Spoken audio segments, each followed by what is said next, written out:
Let's go back to the phone lines. We'll talk next to Robert listening in Tennessee. Hi, Robert.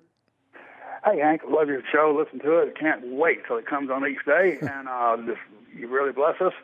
I know people who really are adamant against women working in the workplace.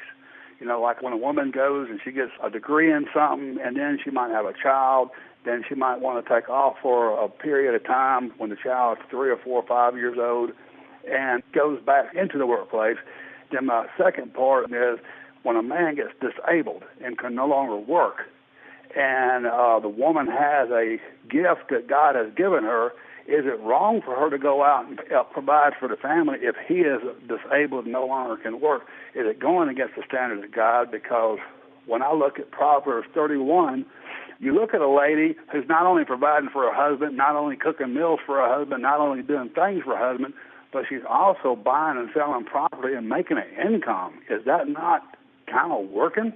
Well, sure, and I think that you did a very wise thing to answer your question by going to the Scripture. I think that there are ample examples in Scripture for women exercising their gifts, and those gifts are not relegated to teaching young children. But certainly we have to realize the significance of that. And my wife is a classic example. We have 12 kids, and she was extraordinarily accomplished when we got married. In fact, I was kind of hoping that she would support me instead of me supporting her. But, you know, as it turned out, she's used her gifts to nurture our children as well as to take care of many of the things that I'm just not as gifted at.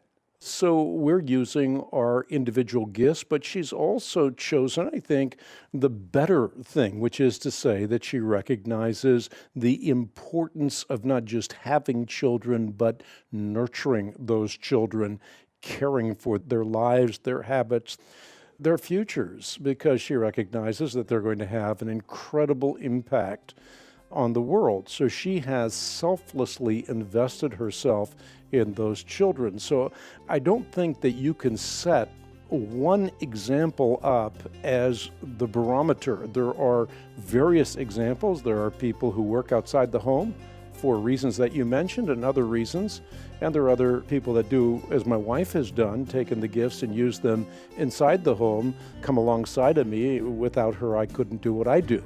So it's very much complementary, and this complementarity, I think, is important in marriage. It's also important in the mission of women.